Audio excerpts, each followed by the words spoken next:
You don't know how long you've been walking, only that the dust has turned to soil and the soil to grass, and your legs ache in that good kind of way, like you've left something behind that needed to be left. The land around you pulses with color now. Olive trees stretch into the sky like fingers praising without words, and somewhere nearby sheep bleat with the casual confidence of creatures that know they're cared for. Then you hear it, the crackle of fire, the sizzle of fat, the soft hum of someone talking not to you but upward. You round a bend and there he is, an old man worn like river stone. His name lands gently in your memory like it's always been there. Abraham, or Abram as they used to call him, before the syllables got holy. He's kneeling beside a makeshift altar, eyes closed, lips moving. You'd think he was whispering to a friend if not for the skyward tilt of his face. Behind him, a boy. The boy is quiet, too quiet, eyes wide and lips tight. He's carrying wood, stacked in his arms like guilt. You notice he's careful not to drop it. Like maybe the world depends on him getting this just right. Abraham turns, sees you, and there's something in his gaze, an ache wrapped in obedience. He doesn't say much, just nods. You nod back, unsure if it's respect or pity. Maybe both. He binds the boy gently, too gently, as if tying the knots hurts him more than it ever could the child. And the boy, Isaac, you remember now, he doesn't fight. He watches the clouds, or maybe he's praying. You want to scream, want to rush in, undo the ropes, flip the altar, shout something dramatic like, "This isn't what faith looks like." But something holds you, because this story, it's not yours to rewrite. Abraham lifts the blade. Your heart pounds so loud you wonder if they can hear it too. The air goes still, the way it does just before thunder, or heartbreak. And then, a voice. Not thunderous, not booming, just clear, like someone exhaling truth. Do not lay a hand on the boy, the knife drops. The ram appears, caught in a thicket by its horns, almost like it had been waiting just off stage for its cue. Isaac breathes again, so do you, and Abraham. He weeps, but not from fear. It's something else, relief, reverence, the kind of gratitude that cracks you open from the inside. He names the place Yahweh Yireh, the Lord will provide. And you realize the altar was never about death, it was about surrender. Not the giving up of a son, but the giving up of control. Want a weird detail? Some scholars believe the mountain where this happened, Mount Moriah, is the same hill where Solomon would later build the temple in Jerusalem. Layers of sacrifice stacked through time like echoes. And historians still argue over whether Abraham existed at all. Some say he's myth, others swear by his sandals. But even the skeptics admit this story sticks, because deep down, we all have an Isaac. Something precious. Something we'd rather hold than hand over. As you sit by the cold ashes of the altar, you feel it stir inside you, that silent, stubborn thing you've been keeping. You don't name it out loud, not yet. But you know what it is, and you wonder what it would take to lay it down. You stand, legs trembling from more than just walking. The boy is gone now, off chasing goats or dreams. Abraham has vanished too, swallowed by the folds of history. But the altar remains, so does the choice. You brush your fingers across the stone. It's warm, not from fire but from purpose, and you walk on lighter. Because now you understand, faith isn't about not being afraid, it's about walking up the mountain anyway. The trail dips again, and the earth feels older here, less like soil, more like memory.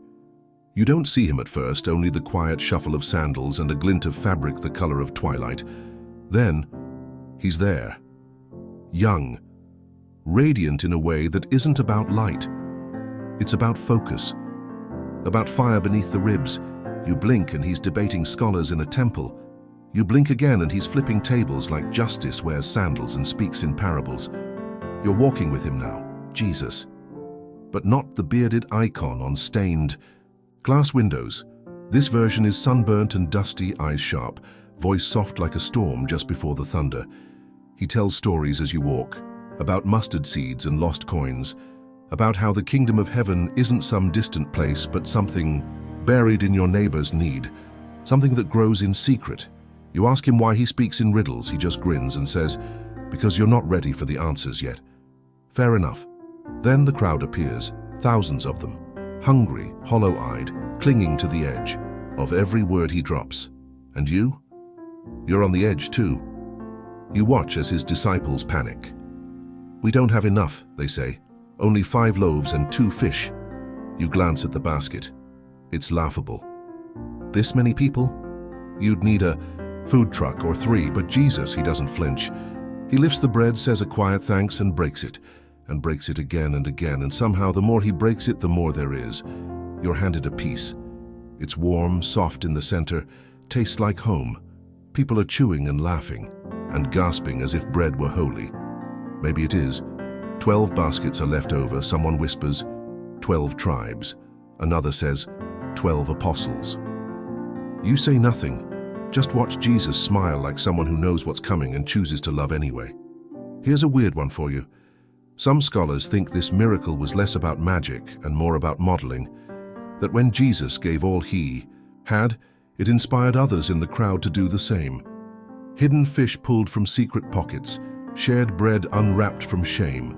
Makes you wonder what you'd be willing to pull from your pocket, doesn't it? And even now, historians still argue over this event. Some say it never happened, others say it did, but the numbers were inflated, like fishtails tend to be. But the point isn't how many loaves, it's how much trust, because somewhere between fear and faith, 5 loaves became a feast. You sit with that for a moment, watching crumbs fall into the grass, thinking about all the times you've said, "I don't have enough, not enough time, not enough talent, not enough whatever." But maybe the point was never having enough. Maybe it was about offering what little you have and letting grace do the multiplying. The crowd disperses as quickly as it came. Leftover baskets bob on the breeze like forgotten miracles. Jesus is walking again, and so are you. This time, with a little more courage in your step, a little less fear in your gut, because maybe, just maybe, you don't need to be enough, you just need to show up and break what you have. The road starts climbing again, the terrain rougher, as if the earth itself is holding its breath. You feel the stones beneath your feet grow jagged, but you keep walking, because he's ahead, and there's something in the way he moves now. Slower, heavier, like the weight of the world is beginning to settle across his shoulders. You find yourself in a garden. It's quiet, too quiet, the kind of quiet that makes your skin itch because you know something's about to snap. Olive trees twist toward the sky like gnarled hands in prayer. You can almost hear them whispering. And there, he is, Jesus. Not the bold miracle worker now, but a man cracking open under the weight of destiny. He kneels, face in the dirt, sweat like blood. He doesn't say, "I've got this." He says, "If it's possible, let this cup pass from me." You weren't expecting that. The Son of God, asking to be spared. But there's something deeply human about it. That moment where hope flickers and fear makes itself at home in the corners of your ribs. You've been there, haven't you? Asking for the pain to skip you, for the diagnosis to be wrong, for the goodbye to become a stay. But here's what Jesus does next. He breathes, and he whispers, "Not my will, but yours be done." That sentence, it's less of a resignation and more of a revolution, and that's when the shadows come alive. Torches in the distance, boots on broken ground. Hand Judas, sweet Judas, with a kiss that tastes like betrayal. You watch Jesus get taken, no resistance, just surrender. Even Peter, bless him, pulls a sword and swipes an ear off a soldier.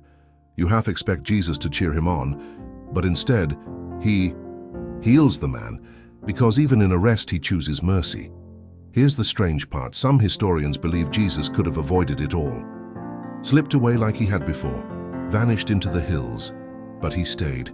Why? Because sometimes the most powerful thing you can do is not run. You trail behind as he's dragged through the city, first to the priests, then to Pilate.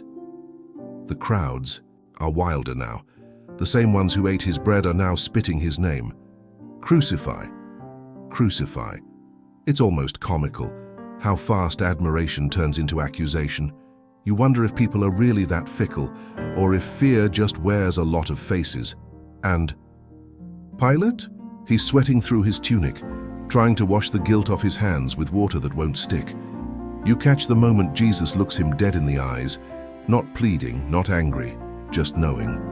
And Pilate shivers like someone's seen too far into their soul. Even now, scholars debate Pilate's guilt. Was he a coward, a pawn, or just a politician caught in a divine drama? Doesn't really matter, because at the end of the day, Jesus is sentenced, not for crimes, but for courage, for refusing to bend. And here's a historical side note for your dreams tonight. Roman crucifixions weren't just punishments, they were performances, designed to humiliate, to strip a person of not just life, but dignity. And yet, Jesus accepts it. You're not sure why that breaks your heart more than the nails. Maybe because you realize this wasn't about losing, it was about choosing. So now he's carrying the cross, each step heavier than the last. The crowd jeers. A woman weeps. A man, Simon of Cyrene, is pulled from the crowd to help. You wonder if he knew in that moment that he was stepping into history, and as you fall.